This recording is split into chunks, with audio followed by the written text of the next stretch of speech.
welcome to the Airways podcast, season 9, episode 4. And we have a new guest on the show tonight, Brandon Farris, senior advisor at Airways magazine, has been with us for 11 years. And he has also worked for Horizon. And I think Alaska Airlines has a special place in his heart. And that's the topic for today, Alaska Airlines and the West Coast aviation scene. Hello, Rohan and Vinay. Welcome also.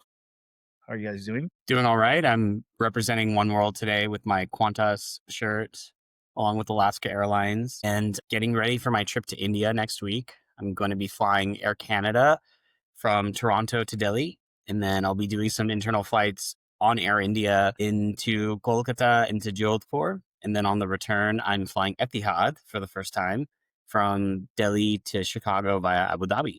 And it should be, if all goes to plan, my first time on the Airbus. Really? You haven't been on an A351? That's exciting. Interesting. A350 is a fun airplane. Yeah, I've only flown on it once, just the A350-900 from Delhi to Munich on Lufthansa. And that was over 5 years ago. So despite the fact that the A350 has been around for almost a decade, I haven't flown it very much. Yeah, I did 2 legs on it to Hong Kong and back with Hong Kong Airlines back when they used to still fly out here to the West Coast. Okay, let's take a beat. And can you say your hellos? I forgot to give you time to say hi. Well, nice to be here or something. So Hi, both. Thanks for the warm welcome and welcoming in here to come on the podcast to talk about all things Alaska. all right, great. Okay. So so we'll edit that and we'll continue. So can we expect a trip report? Can we expect a trip report, Rohan? No, probably not. How about you, Vinay? I could take photos. Yes, I'm actually that would be great.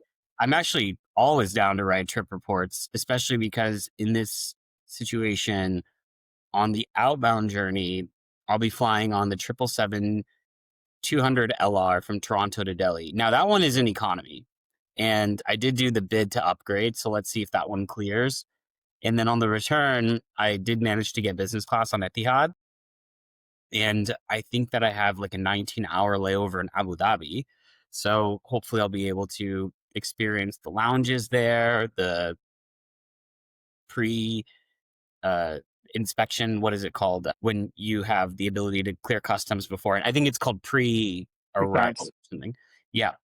And then above all, like I said, just seeing what the A350 experience is like. So happy to do a trip report anytime. Great. Photos as well. My upcoming travel is a lot less interesting, though. I suppose I'm going to fly EasyJet for the first time when I'm in Europe next week. Nice.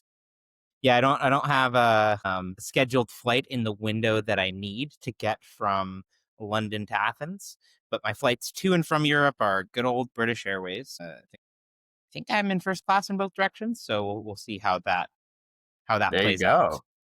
But no British United, Airways first. huh? British Airways first class I describe as the world's nicest business class. But the one saving grace of British Airways first class. That is true. I will get to use the Chelsea Lounge. And I will say that British Airways first class has one insane saving grace, which is they have the world's best sleep mask, eye mask, right? Really?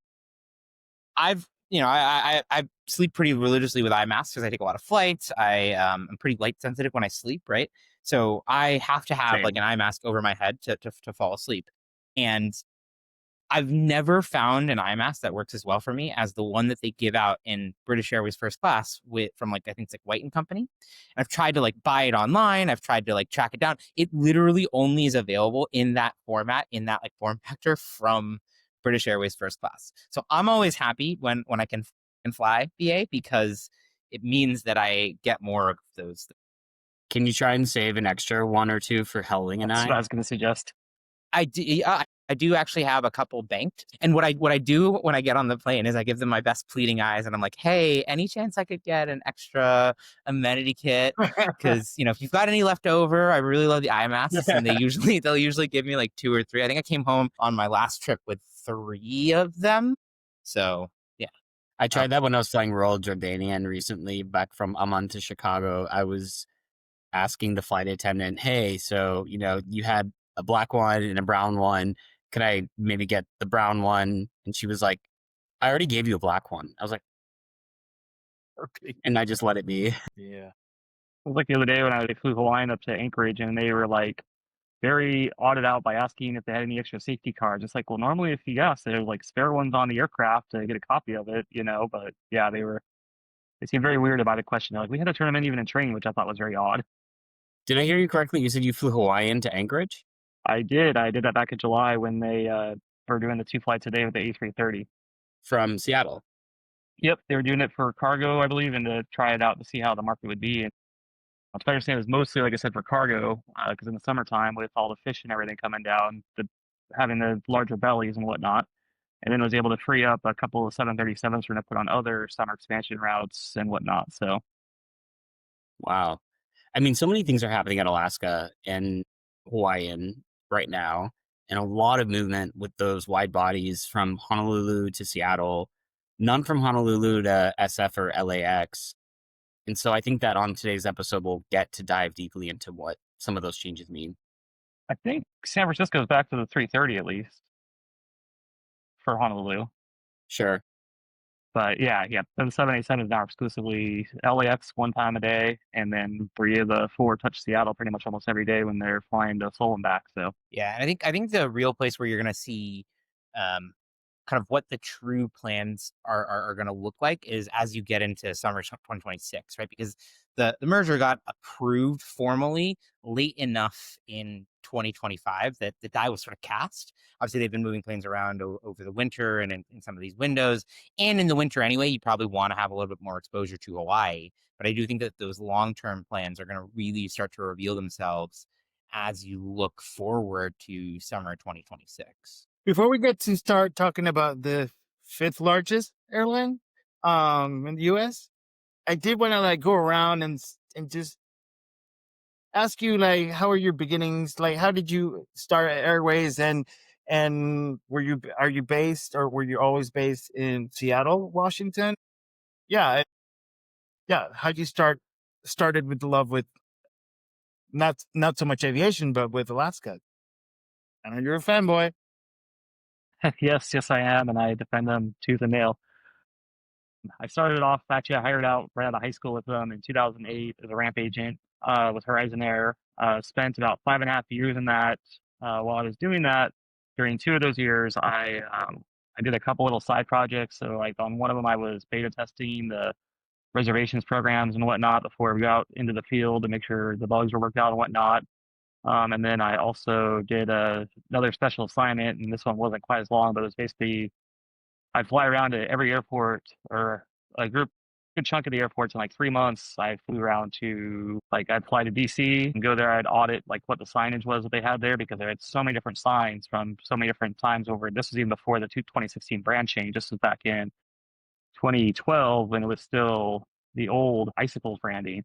But so many different stations had so many different signs and whatnot. So they were trying to audit, like, okay, which signs is that way they could get the same identity of the airport, which you now see today with the newer branding of every airport. You see the same signage for the most part and whatnot. So, but they'd also be taking note of like special signs that they might need for this airport or that airport. And so that was a fun project that I did there. And then met Chris Sloan at one of the events, and then kind of came on, and I do some writing here and there, but I'm more dedicated to the photography side of things. So yeah, and then I came in about 11 years ago and haven't looked back since.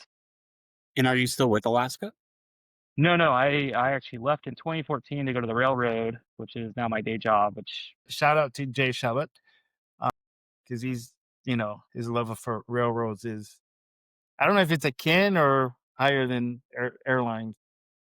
Yeah, it's gotten kind of crazy on that side with the way they've done this precision scheduled railroading and whatnot. And I mean, we're running trains that are over 16,000 feet now, which is just absolutely crazy. Yeah. So when you were with Alaska, I think that in that era before they merged with Virgin America or acquired Virgin America, it was primarily 737 only, no Airbus aircraft, hubs out of Seattle and Portland. There was definitely some movement with getting slots at Reagan National Airport, as you mentioned, in DC, as well as access to other East Coast markets like Dulles, New York JFK. And then they eventually had some access to New York LaGuardia through the Virgin America acquisition. Really, since then, Alaska has, from a network perspective, if we're just solely speaking to its narrow body network, gone into mid-continent markets, gone into East Coast markets, expanded from LA and SF into Latin America and into the Caribbean, but still primarily being a West Coast based airline. Yeah, that's correct. Actually, when I hired out in 08, that's when I think they first were starting to launch to the Midwest, because that was when they launched Minneapolis, actually, was in 2008. So that was like one of my first non-air trips I ever did, was to go check out Minneapolis. And then also during that time, you had the Horizon fleet, which was all Q400s and retiring the CRJs in 08 and 09, before they eventually brought them back with SkyWest. And then that's also when they transitioned away from the Horizon branding to put the Alaska branding on it, starting with November 441 Quebec X-Ray, when it was the first next gen, or sorry, second next gen, or sorry, it was 440, not 441, second next gen Q400 to be delivered to the regional carrier. Yeah, for a hot second, I was an Alaska MVP Gold, and that was between living in Dallas when they had a hublet at Love Field Airport where they were flying from Dallas, Love Field to Seattle, Portland, San Diego, San Jose, San Francisco, LA, New York, LaGuardia, and I think Washington Reagan, which didn't last long. Those were Virgin America routes. Mm-hmm. And I was an MVP. And when I would fly sometimes from, let's say, Chicago to Seattle or Chicago to Portland, I would oftentimes have to transfer through one of those two hubs. In between Portland and Seattle, I always loved flying on the Horizon Air Q400s and the prop planes, especially when you got to fly on them. You saw all the college football teams from the Mountain West, like Boise State or University of Washington or University of Oregon, branded on those planes. And I was like, wow, college football and aviation coming together here. This is super cool. Yeah, and they even went as far as expanding to doing the two of the Montana teams, the Bobcats and the Grizzlies. And then Idaho Vandals came near the end there. You also had Washington State and Oregon State universities. And then when they initially launched their flights up to Alaska, they did two of the University of Alaska Fairbanks, I believe it was, and University of Alaska Anchorage as well on two of the planes. So I thought that the branding that they did was one of the best after the Virgin America merger. Best kind of livery changes that an airline has made recently. Yeah, and actually I think that didn't that even occur before the merger? It might have, actually, yeah. Yeah, because I remember covering the unveiling, and actually Alaska trusted us enough that they actually sent us the material a Friday before the unveil to prepare stuff, which airlines don't always tend to do that. It seems like they're very worried about it getting leaked. And I was like halfway thinking like, okay, are they going to send each different media outlet a different one, and whichever one gets out there, like I was like, it's a trap of some sort, but it actually ended up being the way that they really look. Yeah, it was just kind of one of those funny things of like, like I'm not sharing this early. This is not, because they flew the airplane in the cover of darkness. They didn't have, because I wasn't there, but one of my other spotters was there. They didn't have the logo light or anything on. Like they had it as dark as it could possibly be for flying it in to ensure that it did not get out early. It was one of the few times we did not see a leak before the unveiling, which is something that's so rare in this industry anymore, it seems like. Yeah. Vinay, have you flown a lot? I have. I'm actually a pretty big fan of Alaska within the sort of narrow context of U.S. carriers. Done them a lot on intra-California. Try to do Alaska to and from Seattle when I have to go out there for work. Have never done them on sort of a longer distance flight or Hawaiian for that matter. I've actually never flown Hawaiian in any cabin. I think Alaska, I've done them sort of transcon from Seattle to JFK or to DC a couple of times, and the experience is always great. I think the food is actually a good site, probably the best domestic food offerings, both in economy and in first class that I've experienced. They're actually not the world's most unhealthy sort of bomb of like fat and salt and, a complete lack of fresh ingredients. So, I'm a fan of Alaska. on net. I think I found the service to always be pretty good. I did once lose a suit jacket on an Alaska flight. Never got that back. But other than that, no complaints. I mean, No, not I for a think the the fruit reason. last- cheese platter. The fruit Well, cheese platter is the best. I Tillamook, don't do baby. dairy anymore, so that unfortunately has Sorry. been wiped off of my wiped off. It's Tillamook, right? Is I think the brand. Well, It's Tillamook. It's the Tillamook and it's the Beecher signature cheese, and then a piece of brie, and then you get the grapes, the apple slices, and the cracker to spread the brie on. You know that Yeah, you're an airline geek when you can literally name all of the cheeses that are offered on a fruit and cheese tray on any that suggests that you're spending too much of your life flying Alaska. It would be my counter. Ironically, I spend 50% of my time on Delta now, if I'm being totally honest, just because of the way everything's worked out up here, and I have status on them thanks to the Amex card. Yeah, I've been disappointed because the last few flights I've had on Alaska, they have not offered the fruit and cheese platter. They don't offer it on red eyes anymore for some reason, which is very frustrating. And they don't offer it on the short flights like San Francisco or LAX. But if they're only going to put on there what the people order, I really don't understand why they don't at least offer it on the red eyes, And they don't give you the option to order two as well, which is also really annoying because I would order two every time. Yeah, I mean, that's okay. Well, Virgin we'll have to- America, when I flew them in first class a few times, they had really good food. I flew them LA to Chicago, and their breakfast had like a Mediterranean omelet and like a chia pudding, and then mimosas and cranberry bread or something or the other. And I was like, get it together, United. You should be doing this. And it was interesting to see how the Virgin America loft at LAX, which I also spent some time in, served its products. But we're talking 2013. It just didn't last very long. And Virgin America, no one really talks about it anymore. It's been gone for over 7 years now. I still do. They're still one of my all-time favorite airlines I ever flew on. I was on the final flight for 1948 from San Francisco down to LA, and that plane was a party. We landed in LAX, and they went in and played the safety demo game for us all to sing along to it one last time before they went Virgin off into the America sunset. knows all the places you want to be. Fly away with me. Yeah. Yeah, that was a great music video. Or, sorry, safety demo. With Todrick Hall. However, I want to say, didn't they not have any stoves in the back? Because I want to say that's part of the reason Alaska had to go to all cold food only there for that little while, was because they only had a first class stove for the first class cabin, but they didn't have anything, which is why they stopped offering hot foods in economy there for that while. Yeah, the buy on board I remember was entirely cold or shelf stable food for sure. I'm thinking back to like 2017 when I would fly them from like Dallas Love to LaGuardia or to LAX or to SFO. And I remember thinking to myself that the Alaska acquisition of Virgin wasn't going to really do much to sustain Virgin, and it wasn't going to do a whole lot to sustain Virgin's hubs, which were really just SFO and LAX. And I feel that today we are not seeing Alaska nor any of the vestigial Virgin America routes in those California hubs still being sustained, other than trunk routes to transcontinental markets or Hawaiian routes. For example, Chicago to LA or Chicago to SFO. I don't believe Alaska operates those as much. Yeah, I don't believe they do either.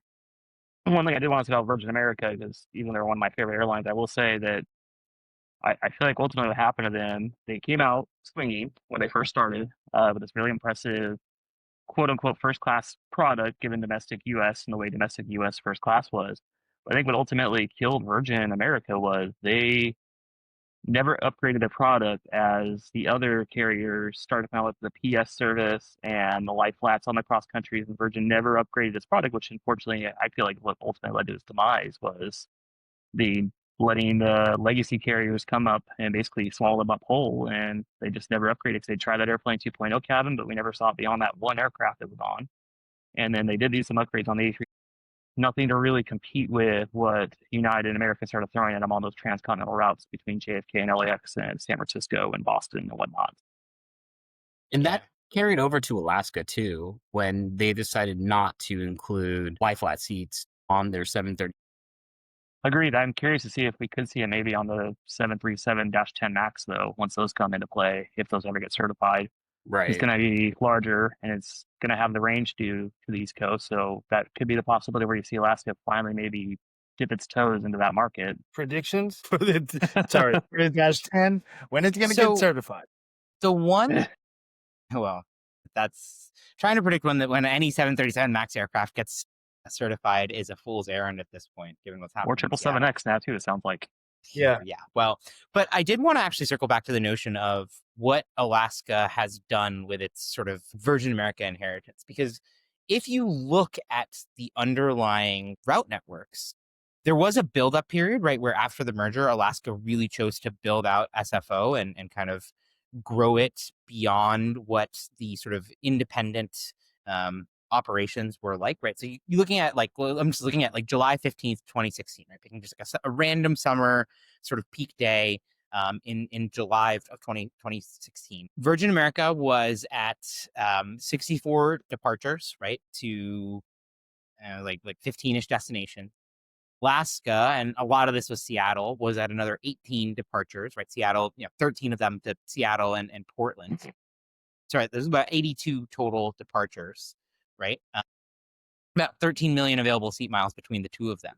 Then you fast forward to July 2025, combined carrier was 66-ish daily departures, which is smaller than it was in kind of that peak of 2016, but actually pretty similarly sized to the combined, 2015, 2014, 2013 type numbers. So SFO really hasn't fallen off, I think, as much as people would expect. And then Alaska was always bigger at LAX.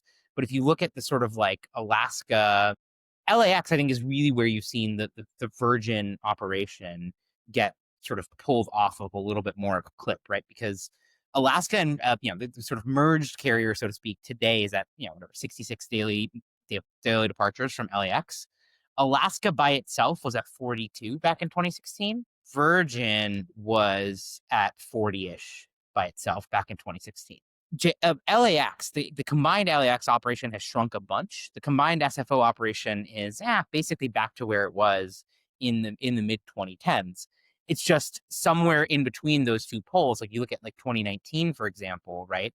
When sort of Alaska was really trying to build out those hubs, LAX was at 80 something daily departures, right? It was about 20% larger than it is today.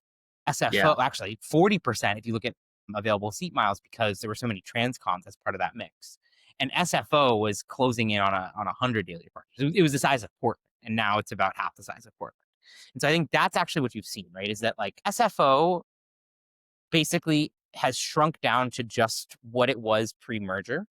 And LAX is about 20 to 30% smaller than it was pre-merger if you took the two airlines independently. And the big shrinkage there has been in all those transcons. The intra-West Coast routes, I think, are still sort of alive and kicking in some. Well, LAX is interesting because there's a lot of Latin that comes out of LAX. You have Belize, you have Guadalajara, Guatemala, Estapa, Liberia, Costa Rica, Laredo, Manzanillo, Mazatlan, and San Jose, Costa Rica. So that's a pretty sizable number of markets. Cancun as well. Yeah. I mean, no, it's a really fair point, right? The other thing that has changed is that the nature of what Alaska flies in LAX has shifted to be way more vacation oriented and way more intra-West Coast, right? They fly to Anchorage, Boise. I mean, I guess Anchorage is not intra-West Coast, but, Boise, Eugene, Spokane, right? Las Vegas, Boeing Field, Portland, Pasco, right? Redmond. And in terms of transcons, you don't even have LAX JFK anymore. You've got 2 daily flights to Newark. You've got a single daily flight to Reagan. Yeah. That's it. Whereas you sort of flash back to 2019, right? Kind of that last summer before the pandemic. They just had a much larger footprint, right? Going back to that summer, right? They had Love Field. We talked about that already. They had Boston twice daily. Newark was 3 times daily. They had Fort Lauderdale. They had twice daily to Washington Dulles. They had 5 flights a day to JFK. 5 flights a day on LAX to JFK. It's completely gone, right? They had Chicago. They had Philadelphia, right? So the nature of the route networks has completely changed. There's still a big presence, especially in terms of just like available seats, but where they're flying has completely shifted, right? And SFO is even crazier, right? If you look at SFO, 2019 versus 2025, 2025, the transcons are just They it's a fly more little bit better. transcons out of San Diego than they I was do gonna out of say, I feel like they shifted a lot of that LA flying to San Diego now because you see Dulles out of San Diego, I believe Orlando out of San Diego. Atlanta. You have Boston, New York JFK. Yeah, well, Newark, San Diego is a Tampa. bigger flight operation and a bigger available seat mile operation than either SFO or LAX. It's kind of crazy to contemplate, right? It's about 15% larger than both of those hubs in terms of flights and seats and seat miles. I mean, what are they doing? Like, they're like defending their West Coast dominance and just, I mean, because I know they want to also push their international routes, right? Like out of Seattle, playing with the big boys. Well, don't forget last year was kind of funny when they announced that they were going to Dulles. United put a 777 on the routes for the summer schedule, and then poke fun back out, and Alaska made a flight number 777 from San Diego to Dulles, or one of the legs was 777. To poke fun at United putting the 777 on that route, which I always thought was kind Gotta of funny. love the pettiness. You gotta love it. It's interesting too that we went from 3 years ago where Seattle, Alaska, duking it out with Delta, holding its ground pretty well. And then all of a sudden, I think we covered it on this podcast in December of 2023, Alaska announces it's going to acquire Hawaiian and use that to be able to build out its hub in Seattle. A330s, 787s, but also to be able to, I think, create another Seattle-like hub out of Portland. There is a big push that Seattle is making to be the intercontinental hub, but that Portland will play as sort of the domestic hub. Curious to know what everyone's thoughts are on that. I think a big part of it is gate space available to SeaTac. I mean, that's where they're struggling at right now. I know that the North Satellite now has 2 available wide body gates, as I saw them. I believe it's N14 is the only they're using now. I believe only one of them can actually park the 787. The A330 is the only ones that can use the other one, and then they're having to go to South Satellite for everything else, which just causes chaos and a headache and whatnot. It's kind of ironic because back in 2008, I used to fly out of there with United, and it would use the North Satellite, but it would use like the inner gates that are more between the sea and North gates instead of the 2 like outside gates that are on the west side of the North Satellite. But Yeah. I think it's mostly because of gate space and whatnot, and it seems like trying to push everybody to connect to Portland now and then just set them up on Horizon, or they've got multiple 737s a day now flying between Seattle and Portland that just use that to connect them on up to there to connect onto the international flights and whatnot. Yeah. And we have a lot of One World airlines that are operating out of Seattle. British Airways, Qatar Airways, American. Cal, So and American's kind of small, it's just Dallas Fort Worth for the most part, I believe, and Charlotte. Charlotte, Chicago, LAX, Chicago. a few others. American is actually pretty small in Seattle, right? They have 10 daily flights to Seattle, to DFW. But then they've got a single flight to JFK and Miami and 6 flights. Oh, sorry, this is 2015. Just kidding. Hang on, I gotta look at 2025. Well, and I don't actually, think it's 10 anymore. American has had, some pretty spotty history flying long haul out of Seattle. No, they're actually pretty reasonably sized in Seattle, right? They've got they fly to 20 Miami, flights a day. Philadelphia. Charlotte, 5 to Charlotte, 9 to DFW, 2 to LAX, 1 to Miami, 4 to Chicago, 2 to Philly, and 4 to Phoenix. I mean, it's decently sized. And that hits basically every American hub, right?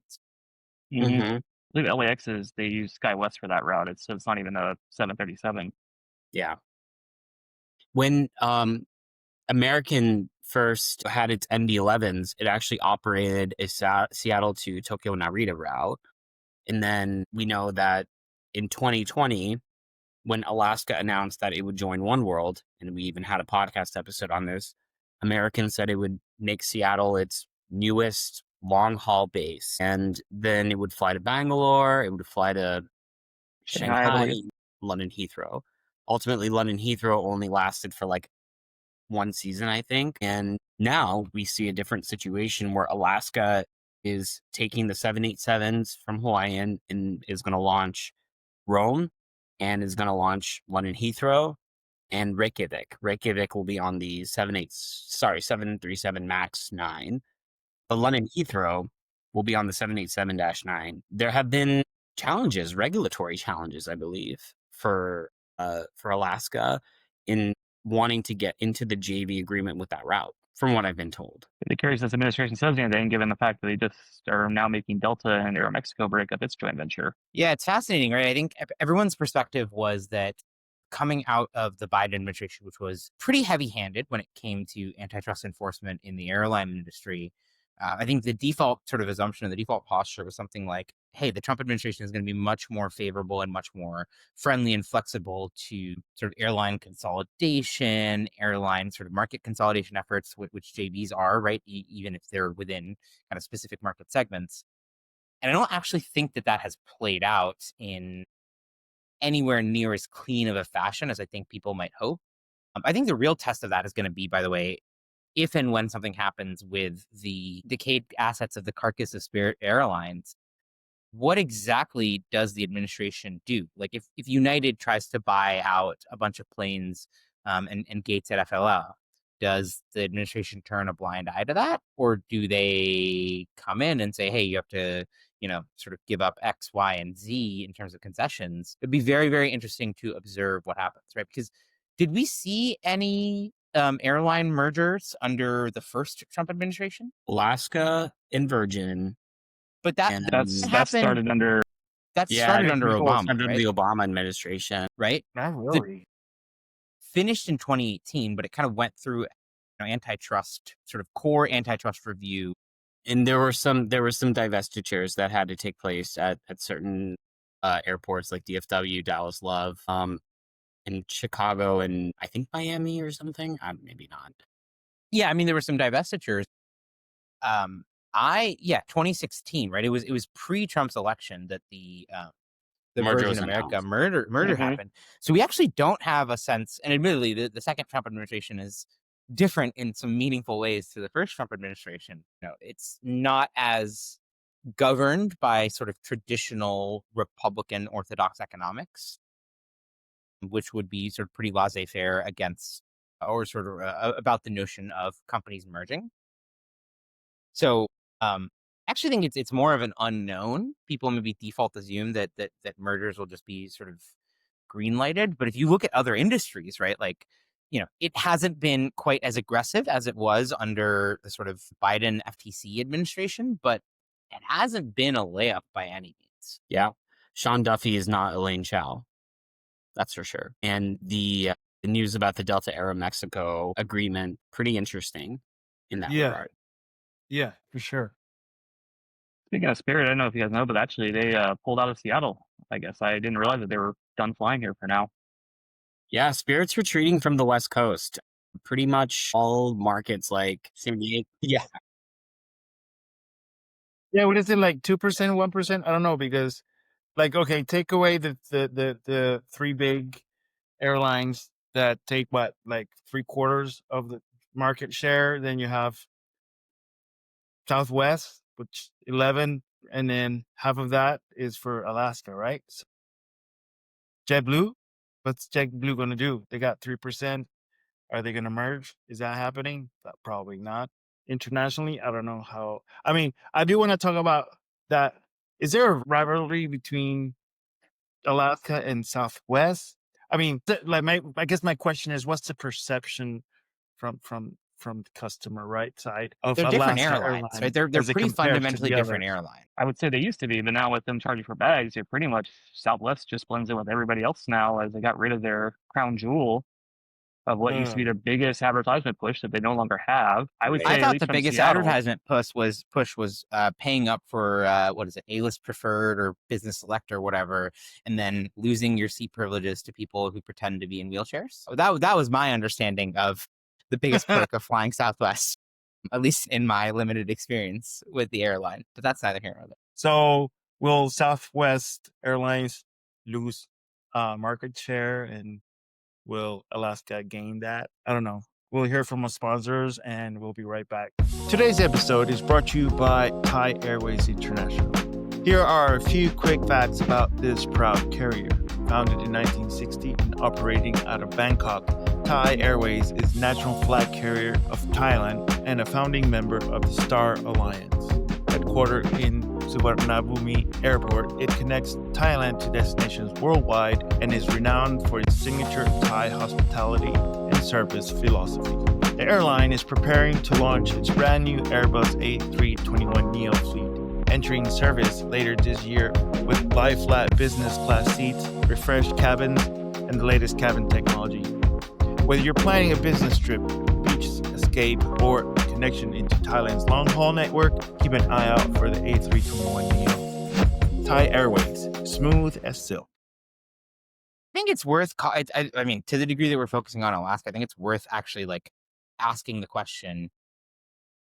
They're doing a lot of things very, very differently. They've gone like 0 to 100 on being a global carrier. It's worth asking the question of, will it work? I think it's like a reasonable like question to ask. We can talk about the Southwest thing for a bit. I have plenty more snark where that came from. Yeah, on the news side, 2 things. Actually, 3 things is Alaska shifting 5 of their 787-9 orders to -10s. Also, the launch of ICN, and then they retired their final 737-900 from the fleet, and so they now are no more 900s. And I think United is the only one left in the U.S. with 12 of them still. Okay. Alaska Airlines / Hawaiian Airlines launched its first 787 route out of Seattle to Seoul, international route, I should say, because they had been flying from Honolulu since late August with the 787. To Seoul now to launch its second long-haul destination. Unfortunately, 787 still do not have Wi-Fi yet, so that's a very long flight to be putting them on with no Wi-Fi, but first world problems, right? And then also came out that apparently Alaska Air Group shifted 5 of the 787-9 orders to the larger 787-10s, which, if they're going to be based in Seattle, makes sense given the Trans-Pacific routes, or maybe routes where, because the 787-10 has a shorter range, but it can easily get over to Asia, as we see EVA Air fly daily between Seattle and Taipei with a -10. So you're getting an increase in seats, an increase in cargo for Trans-Pacific flights. And then on the final piece of news today, Alaska Airlines on September 16th retired its final 737-900. They still have 79 737-900ERs, but that leaves us with just United, I believe, with 12 or so of the older 900 models left. Also, I know Korean still has a few, and that's, I believe, the last place you can fly a wingletless 737-900 in the world at this point. Yeah, I remember when the 737-900 came out. It was like around the year 2000 or something. Was KLM the launch customer of that? No, Alaska was. Alaska. I was actually there for the rollout. My grandmother used to work for Boeing before she retired. Okay. Yeah. Yeah, no, that aircraft was unfortunately not very successful, but the 900ER, I think, was able to breathe new life into that next generation category. Well, if somebody put it on a Facebook comment, I would actually have to look up to see the accuracy of it, but they said that it basically was just an extended 800, but still the same weight limitations and whatnot of the 800. Exactly. I mean, the provocative question is, was the 737-900ER actually that successful? You have a bunch of operators in the U.S., right? Like Delta, United, and Alaska all operate a ton of them. Lion Air has a bunch. That's it, right? There's 4 carriers that have more than 50 737-900s, and then you have a bunch of cats and dogs, right? Like Turkish has 15. Korean Air has, I think, like 6. El Al has 8. A Chinese carrier called OK Airways has 6, right? Like, there's really not that many 737-900ERs floating around out there. And obviously the head-to-head comparison is the Airbus A321ceo, right? Like that's what those planes were sort of, they kind of went head-to-head. And, there's a bunch more carriers that operate 10 plus, 15 plus, 25 plus, 60 plus Airbus A321s. Does Alaska know something that we don't know with regarding Boeing? Why did it change to the -10s? That's like fresh right out of the news cycle. On the 787? Yeah, the 787. It's not. They've had 737-10 Maxes on order for a while now. Yeah, I mean, I think what they saw on the 787-10 is that it's literally a better aircraft. It's kind of like that analogy you talked about with the 800, just with sort of extra capacity, more seats, more sort of cargo capacity on the routes that it can fly. It can't fly as far, but the magic of Seattle as a hub is that a lot of Asia is within the range of the 787-10 because of its geographic positioning. Most of Europe is still in the range of the 787-10 because of its geographic positioning. That's really where Alaska is going to be flying in this sort of like first tranche of intercontinental expansion, right? Connecting some of those core dots around the world, places like London Heathrow, Rome, Seattle, Tokyo. Those are all great places to fly 787-10s. There's pretty insatiable demand for international at this moment. Alaska has a really powerful connecting hub, about 3x the scale of Delta sitting in Seattle. And so there's plenty of ways for them to fill the extra 40, 50 seats that you'd have on a 787-10. The more interesting question to me is, obviously, with 787-9, they've kind of just inherited the existing Hawaiian Airlines product from particularly the front of the cabin perspective, but really, throughout the cabin. I wonder if the 787-10, as it kind of steps into that role of being their flagship, gets some sort of elevated or enhanced product beyond what the 787 has to offer. So I guess with that said, I kind of want to ask, what is the implications of these movements of aircraft and routes from Honolulu to Seattle? Hawaiian Airlines, 10, 15 years ago, went on a salvo where it added a bunch of Asia Pacific routes from its Honolulu hub to Auckland, Sydney, Brisbane, Taipei, Manila, Seoul, several Japanese markets, Beijing. And from what I understand, those have pretty much all been taken away. Even a few of the mainland routes, like to Boston, that's being dropped. I know that Seoul is being dropped, and Fukuoka will go away.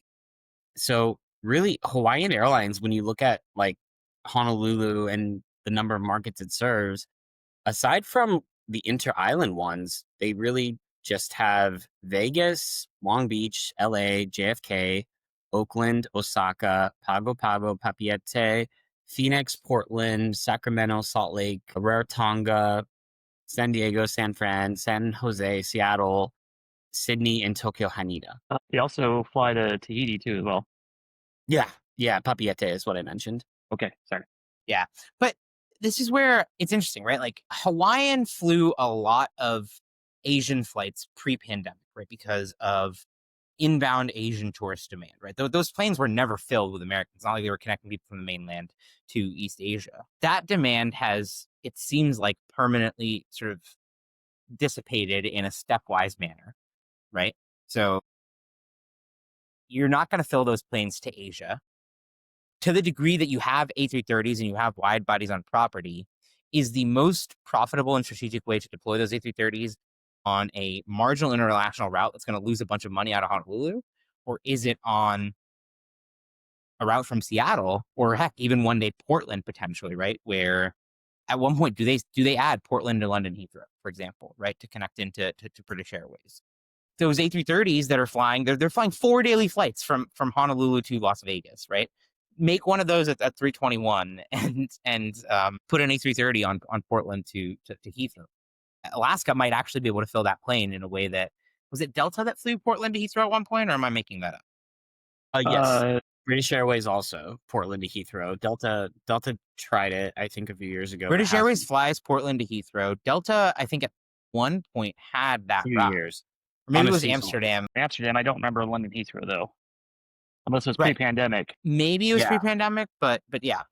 Point being that, like, I do think that, like, there's lots and lots of ways for you to deploy wide bodies over time on the Alaska network. Go fly San Diego to London Heathrow. Like, you probably fill that plane too, given how much they've grown in San Diego as a market.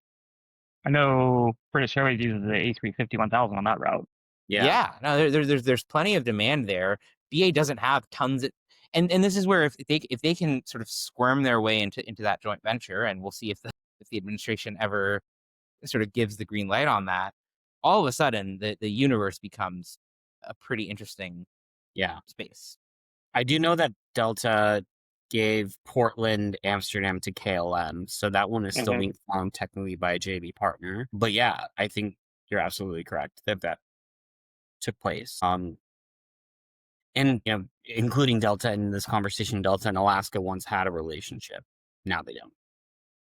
Well, it's been interesting too since the merger to see how Alaska has been more smart in utilizing the aircraft instead of having it come in from Honolulu and then sit on the ground for 10 to 12 hours before it goes back out to Honolulu here in Seattle. They shifted to using it, say, to Anchorage for round trip, and then they just pushed back the departure on Honolulu by an hour or two to make that turn work going up there. But just the more better utilization has been impressive to see Alaska do since taking over how Hawaiian runs its fleet. Right. It's very interesting to me how also in current times, we once saw a Delta hub at Portland, or we saw a bunch of Asian carriers that were using Honolulu and Anchorage as stopover points between the US and East Asia. If you go to the Wikipedia page for Honolulu Airport, you see pictures of 747s just lined up at both Anchorage and Honolulu. Ted Stevens and Daniel Inouye with 747s from like Singapore Airlines, China Airlines, Cathay Pacific, Pan Am, and others. And really, the number of international operators into Honolulu is rather small. I remember the Risocha 747s from way back in the day with Japan Airlines.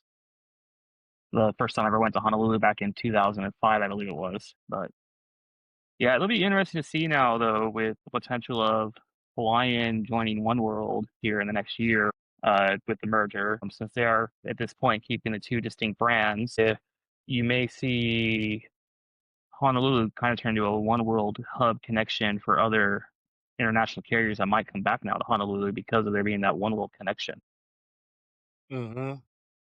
Yeah. Will Alaska Hawaiian be included in the joint venture between American and Qantas to the South Pacific, or with One World Connect with, I think it's Fiji Airlines? And will that also happen with Japan Airlines to the Asian markets? British Airways, IAG, Iberia, Finnair on the Atlantic side. I think that there's going to be some challenges with that. But again, a lot of these airlines fly into Seattle. What is the perception of the traveler, I guess the U.S. typical traveler that maybe wants to go to the West Coast or beyond, of Alaska Airlines? I mean, as opposed to Southwest or something, or Delta even. I have spoken to various aviation journalists, and they love the Alaska service. They can't talk much better about it because it's just flowers that they send them. So yeah. I think the biggest thing for Seattle is it comes down to, say, cost, for example. Alaska and Delta honestly tend to be the cheapest to get out here. If you ignore the ULCCs that serve out here. But like when in the past when I looked up with Southwest, even with the 2 free bags, they are typically $100 or more than Alaska or Delta on like Seattle to Vegas or Seattle to LA. And if you're going to LA, for example, you have to make a stop on Southwest. There's no nonstop flights out of here. I think the biggest thing is, like, at least for us here in Seattle, is the cost. Like it's typically cheaper to fly Alaska or Delta than it is to fly some of these other smaller carriers that fly out of Seattle. Okay. Do we feel that also just the loyalty of people in the Pacific Northwest to Alaska, that's been one of the best sort of things? I think we've done an episode before about the battle for Seattle and how South Alaska won against Delta, whereas you see the same thing in Boston where Delta won against JetBlue. I definitely think there is very much loyalty up here in the Pacific Northwest to Alaska. I think, truthfully, Delta's been surprised by that.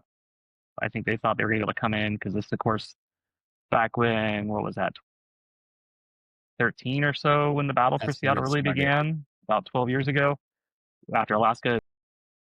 Delta originally wanted to partner more with Alaska, but Alaska, because of its mileage plan and not having any loyalty to One World or to SkyTeam or to Star Alliance, they wanted to keep all their partnerships they had. And Delta, to my understanding, is looking for something more exclusive from Yeah. Alaska. And when Alaska said, no, thank you, we're not interested in that, that's when the battle really began. And I think Delta's been rather surprised by how much people stick with the brands they know and the brands they love. I mean, especially as we talked about in-flight amenities earlier about like meals and whatnot. I tried the Delta fruit and cheese platter recently, and to be totally honest, it was nothing in comparison to Alaska. And I want to say it was like $15, and it was not as good quality. So There you go. The cheese platter, it's that economic indicator, like This is of like the the stripper quality of the index service. of Airways podcast lore. Yeah. sorry, I love my fruit and cheese platter, guys. It's funny. Scott Kirby was featured at the expo with Brian Summers, and I was listening to their recording earlier this evening while I was at the gym. And it's funny how Scott talks about, budgeting for things like food. And he mentions how a $50 million expenditure for quality chicken in United's catering, for example, is that going to drive higher NPS, Net Promoter Score surveys? Is that going to drive additional revenue to the airline? Will people pay on average $1 extra per fare for that? And he talked about how when it's brought against other investments in technology and in customer service and in the overall product, like the Polaris suites, he sees that in there, and he sees that, brand value driver there. He truly views the U.S. airline industry as having two premier airlines, Delta and United, and everything else is below. American is below, even though American, just came out with the flagship 787-9P product. Alaska, its hands are tied with this merger. However, will Alaska want to be considered in that upper echelon with United and Delta? You have Southwest that may, for all intents and purposes, be the backfill for Spirit now. Low cost, unbundled. Frontier just does whatever Frontier does. Same with Allegiant. And then JetBlue, I think they're kind of hinging on being close with United. So that right there just describes the vast majority of the U.S. airline industry. What a landscape. What a landscape. But I love the brand. I love the Alaska Airlines brand. I don't know if JetBlue it's schizophrenic or not, or neurotic. I have no clue. I can't pick them. But Alaska's Them yeah, and Hawaiian were the two that seemed to nail it right away. The new Hawaiian livery I absolutely love as well. Yeah.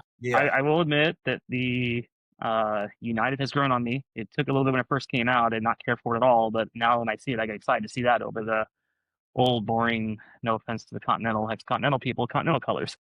Yeah. No, United is my go-to as a Chicago-based traveler, and the schedule is incredible. I feel like United just has it together. I feel like they have it's just transparent, and I know what to expect, and I don't feel like the product is cheap. I feel like I get really good value from being an elite with them. Even though I don't travel a ton for work, I've traveled enough to attain elite status. And I personally feel that that loyalty that I have with them has been earned over time. And also, I haven't had a bad United flight in over 5 years. It's been relatively solid. Yeah, so I was coming back from DC when I was going over there for union work a couple of years ago, and unfortunately, it's when they had all that wildfire smoke over there. So of course, like, oh, they followed me from the Pacific Northwest because I guess for you guys on the East Coast, you didn't see that often over there. We're over here. I'm over there like this is like every summer for us here in Seattle anymore, unfortunately. But due to that, it delayed my Delta flight inbound. So they rebooked me on United to San Francisco. But the only reason it was really bad experience for me was because I had a kid behind me kicking my seat the entire way cross country from DC to San Francisco. I landed in San Francisco. I was like, I can't even do a 2-hour flight to Seattle at this point. So I just got a hotel and I'm like, just rebook me on tomorrow morning or tomorrow's flight. Other than that, Yeah. I mean, they were great. They got me on an earlier flight because I was going to take a late evening flight. And even though I was in the middle seat, yeah, United is definitely up there. I avoid American at all costs. They're like my least favorite legacy carrier of the three, to say the least. That Oasis cabin is. Ugh. Yeah, I've Yeah, had they to take kind of one. like sardines. I feel like American has been kind of rudderless for a long time now. So here's the next Hey, question. I got a What are your question. guys'? Go ahead. Are there any other airlines that have tail faces like Alaska and Aero, Hawaiian? Aeromexico is the only other one. Yeah, that's Really? right. There's only 3 of them. Yeah, because I don't really count Norwegian because it's a different face of different people. But yeah, it's just Aeromexico, Hawaiian, and Alaska. That's And I'm it, not even eh? sure if the Aeromexico guy has a name. But it's more like an icon, like an Aztec or I don't know what it is. Sorry, Aeromexico. But these are like real portraits of, Hawaiian dancer and Eskimo, Yep, right? Kulani and Chester. Yeah, Yeah. and there's debates about Really cool. Chester's real name, but as far as I know, it's Chester. Yeah. Chester is what I've been told. And that's not going to be on the 787s. They're using the Northern Lights Aurelia. Borealis, yeah. I just call Northern Lights is easier. Well, and what I actually, so it's unknown at this point, having talked to somebody, if the names on the aircraft will be staying or not, since the Aurora Borealis, in a way, still has ties to what they have named the 787s after constellations and stars and whatnot. I did get confirmation it will not say proudly all Boeing on the nose. We'll just say proudly Boeing. So I'll be curious to see if we see that switch over on Okay. the 737s as well. There was questions about that, and I just wish they would have added some pink to pay homage to Hawaiian because you do see pink in the Aurora Borealis. Yeah. I mean, they have had various, flirtations with the Airbus aircraft, Alaska, so to speak, now again. However, Pualani livery is iconic. I mean, back in the day when that was on DC-10s and 767s, I've only flown Hawaiian Airlines once. It was the first airline I flew in the new millennium from Lihue to Honolulu. And I've always wanted to fly them intercontinental and experience Hawaiian, now maybe with them moving into Seattle and becoming a long haul carrier and being part of One World, this will be the opportunity to do so. It's kind of crazy too because I mean I spent a lot of time at the airport taking photos, and it used to be you had your 2 Hawaiian flights that would come in at night in the cover darkness, and then they would both go out in the morning. And then sometimes you have that 3rd flight. But it's kind of crazy though now that you see like almost all hours a day now at some point there's a Hawaiian coming and going and whatnot, instead of it just being just in the evening/morning. So because they now have, I believe it's 4 wide body flights a day to Seattle from Honolulu, 2 A330s and 2 787s, and then the A321neo as well on top of whatever I think Alaska still has 2 or 3 a day. So the way that Honolulu market's expanded has been kind of crazy to see. And so how do we feel like Alaska/Hawaiian is competing against Delta in Seattle? I feel they're doing pretty good. It is kind of interesting to see as soon as Alaska announces something, Delta comes out like a week later and announces they're also going to Rome. I think A you couple can be days even more before. forceful. I think they've kicked Delta's rear end. They've defended their turf in a way that JetBlue, for example, has not managed to in Boston. And obviously, different carriers, different levels of local market loyalty. No, I would even go more strong and say that Alaska has won in Seattle. Now, that doesn't mean that Delta is going to run away with its tail tucked between its legs. It's a very profitable, hefty airline, and it can afford to sustain kind of the minor losses that it's taking in Seattle year after year. But Alaska has already won in some ways. And now that it has the ability to connect passengers and get passengers on its own metal to global destinations, I only feel like that's going to accelerate, frankly. That reminds me, well, what we were talking about before aircraft. this week.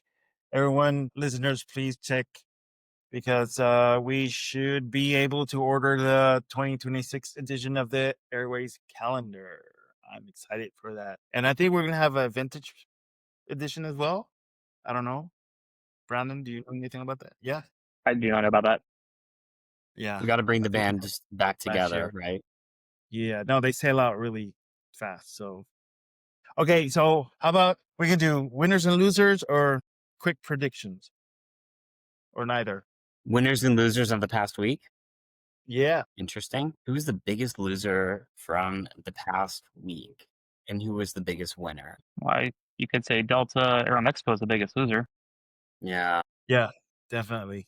I mean, that could impact a lot of Aeromexico operations here. I know that they fly at least 1 to 2 flights, maybe 2 flights a day to Mexico City to Seattle alone. Yeah. Big time. Yes. No, Big time. 100%. I think Delta and Aeromexico are the biggest losers, in part because I think Delta has had for the last decade and a half a really, really, really effective lobbying organization that has won it some favor with various administrations, and that seems to have sort of stalled in its tracks. I think biggest winner, you could say, is potentially Passengers Austin. flying Korean Air because they will no longer have to fly economy class on a 777-300 in a 343 configuration. It's going to be 333. I know there's still one of them that was already done that's going to be flying, I believe, to Singapore. Right? Did I read that correctly? Yeah. Another winner is Diana Burkett Racco, named CEO of Hawaiian Airlines. That's good Right. for her. Yep, Yes. replacing my good friend Joe Sprague. Really great dude. I really wish I could have worked under him when I worked there at Horizon. Unfortunately, he came after my time. Yeah.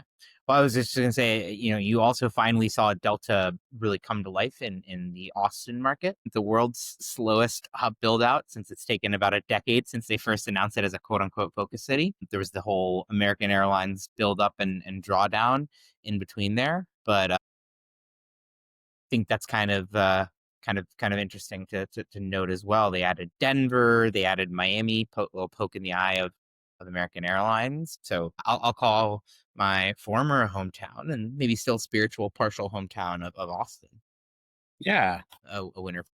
In fact, I have my alma mater hat right here. You can also say the city of Santa Rosa's winners is it looks like Southwest Airlines is going to begin service into there as well. Yeah. I believe, did a Velo pull out? Is that why? I think so. I mean, Southwest, I think, is for all of the issues that it's had, I think it's going to land on its feet because now it's gone into secondary and tertiary markets like Knoxville, Santa Rosa, and before you know it, it'll fly into Waco or something like that. Like, it's so large. The airline is so big that having its product now unbundled, people are just going to accept the new tiered structure and just go with it. And I think that they received some pretty good scores in Forbes for customer satisfaction. If they work on their technology, stabilize their operation, and have good on-time performance, and have a decently standardized in-flight experience with Wi-Fi, they should be good to go. They have talked about lounges and international flights, and they've done some interlining and code share announcements. But I don't think that the sky is going to be falling much longer for them. I think that they're going to be... That's right. They just announced China Airlines, I believe, this last week. Yeah, China, EVA, and Iceland Air. All right. Well, thank you very much. And then it's been great having you on the pod. Absolutely. It's been a pleasure. Yeah, amazing. It was about time, I think, because Brandon and I always comment like whenever an episode comes out, the next few days we're like, okay, this, not, but he said that, but no, I think that was wrong. So I think you should come on. So thank you very I'll much do that. for being with I us. do that with some of my friends who do NASCAR podcasts as well. I'm like, oh, nope, you missed this one. I'm like, you guys should have me fact check the episode for you before you post it. Yeah, Brandon, thank you for coming on and for sharing your Alaska Airlines Chester lore with us. Absolutely. I think that given that this is the latest and greatest major merger Have they combined IT systems? Will they do that, or is it I going to? believe that comes next year. I think the next step in the merger process is achieving the single operator certificate, which I believe is supposed to be done. I thought it was this month, or is it next month? Maybe. I know that's What's supposed to the be call sign? relatively soon. They'll Hawaiian and Alaska. So it'll end up shifting everything to Alaska call sign. And so you'll see a lot of the Hawaiian flights here to the West Coast, unfortunately, getting renumbered as Alaska already has a lot of those flight numbers already in use.